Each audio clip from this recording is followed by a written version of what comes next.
Less satisfactory alternatives were available.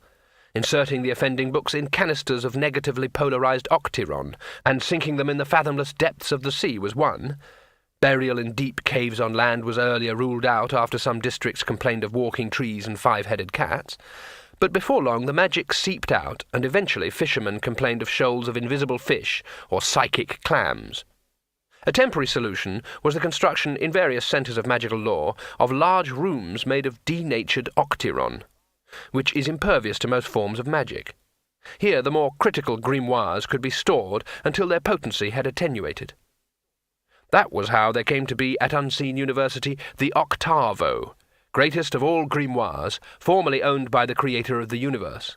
It was this book that Rincewind had once opened for a bet.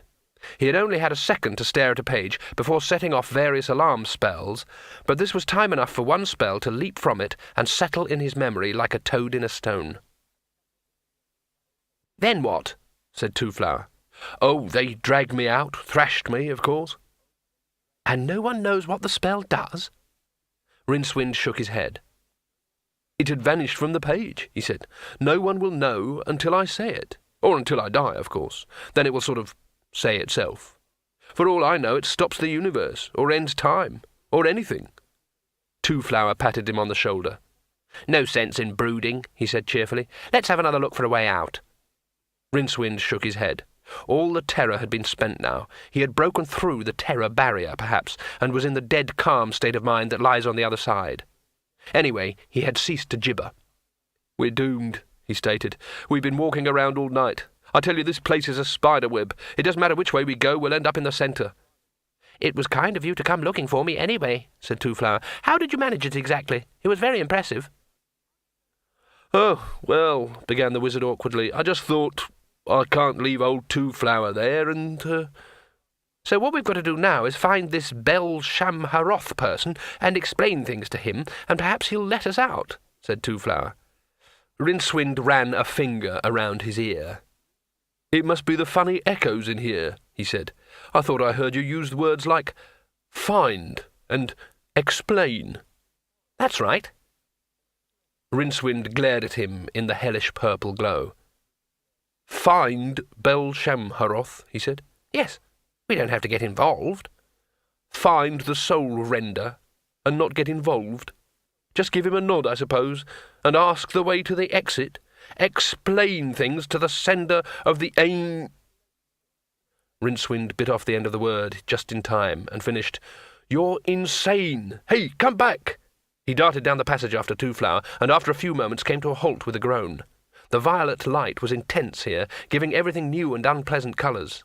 This wasn't a passage. It was a wide room with walls to a number that Rincewind didn't dare to contemplate, and 7A passages radiating from it. Rincewind saw, a little way off, a low altar with the same number of sides as 4 times 2. It didn't occupy the centre of the room, however. The centre was occupied by a huge stone slab with twice as many sides as a square. It looked massive. In the strange light it appeared to be slightly tilted, with one edge standing proud of the slabs around it. Two-Flower was standing on it. "Hey, Rincewind, look what's here!" The luggage came ambling down one of the other passages that radiated from the room. "That's great," said Rincewind. "Fine, it can lead us out of here. Now." Two-Flower was already rummaging in the chest. "Yes," he said, "after I've taken a few pictures, just let me fit the attachment." "I said now." Rincewind stopped. Harun the Barbarian was standing in the passage-mouth directly opposite him, a great black sword held in one ham-sized fist. "You?" said Harun uncertainly. Yes," said Rincewind. "Harun, isn't it? Long time no see. What brings you here?" Harun pointed to the luggage. "That," he said. This much conversation seemed to exhaust Harun.